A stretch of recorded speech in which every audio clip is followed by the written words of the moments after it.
नमस्कार। उत्तर प्रदेश में शिक्षा के क्षेत्र में एक बहुत बड़ा मौका आया है। तो चलिए इस भर्ती से जुड़ी हर जरूरी जानकारी को एकदम विस्तार से समझते हैं। तो सबसे पहले सबसे जरूरी नंबर की बात करते हैं। 8,800। जी हां, आपने बिल्कुल सही सुना। इतने सारे कॉन्ट्रैक्ट पदों की घोषणा की गई है। अच्छा, तो ये भर्ती है किस चीज के लिए?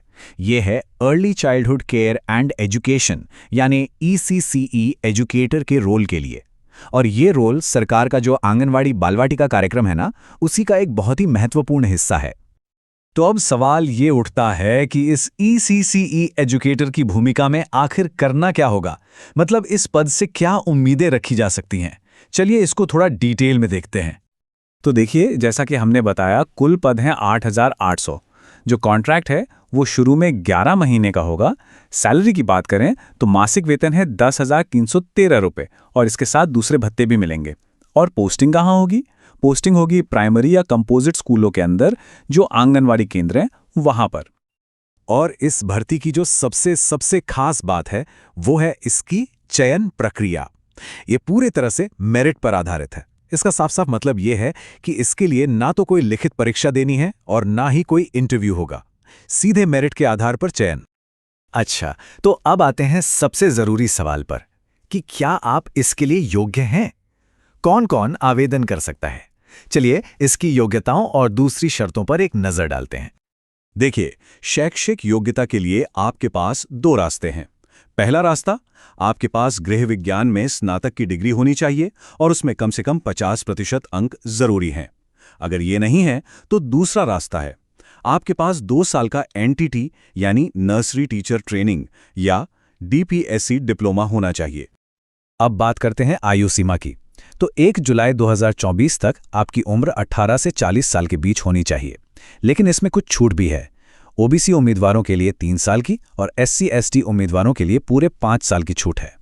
और ये जो पद है ना, ये उत्तर प्रदेश के किसी 1-2 शहर में नहीं बल्कि पूरे 75 जिलों में है। आप पैमाने का अंदाजा इससे लगा सकते हैं। जैसे कुछ बड़े जिलों को ही देख लें। आजमगढ़ में 220 पद हैं, गोरखपुर में 210 और प्रयागराज में भी 210 पद हैं। तो आप देख सकते हैं कि हर जिले में काफी अच्छी संख्या में भर्तियां हैं। इसलिए सबसे जरूरी काम ये है कि आप अपने जिले की पूरी सूची और सारे ताज़ा अपडेट के लिए आधिकारिक सेवा योजन पोर्टल sevayojan.up.nic.in जरूर देखें। ये बहुत महत्वपूर्ण है। चलिए अब आते हैं सबसे प्रैक्टिकल हिस्से पर। इसके लिए आवेदन कैसे करना है, पूरा प्रोसेस स्टेप बाय स्टेप समझते हैं। पूरी की पूरी प्रक्रिया ऑनलाइन है और इसे आसान बनाने के लिए 5 सरल चरणों में बांटा गया है। सबसे पहले आधिकारिक पोर्टल पर जाएं। वहां नए उपयोगकर्ता के रूप में साइन अप करें और अपना संपर्क विवरण सत्यापित करें। फिर अपने व्यक्तिगत, शैक्षिक और जिले की पसंद का विवरण भरें। इसके बाद जरूरी दस्तावेज अपलोड करें और अंत में फॉर्म जमा करके अपने रिकॉर्ड के लिए एक कॉपी प्रिंट कर लें। और जैसा कि मैंने कहा, आवेदन प्रक्रिया पूरी तरह से ऑनलाइन है और इसकी सबसे अच्छी बात, इसके लिए कोई भी आवेदन शुल्क नहीं है, बिल्कुल मुफ्त है।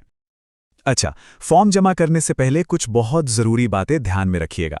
पहली चीज, जो भी दस्तावेज आप अपलोड करेंगे उनका आकार 50 KB से कम होना चाहिए। दूसरी बात, हर जिले के लिए आवेदन की अंतिम तिथि अलग अलग है, तो पोर्टल पे जांचना ना भूलें। अगर आपके पास पहले से ECCE का सर्टिफिकेट है तो ये आपके लिए एक प्लस पॉइंट हो सकता है। और आखिरी बात, मान लीजिए चयन में टाई हो जाता है तो जिसकी उम्र ज्यादा होगी उसे प्राथमिकता मिलेगी। तो क्या आप उत्तर प्रदेश के इन नन्हे बच्चों के भविष्य को एक मजबूत नींव देने के लिए तैयार हैं? क्योंकि ये सिर्फ एक नौकरी नहीं है, ये एक मौका है राज्य में बचपन की प्रारंभिक शिक्षा की नींव बनाने का।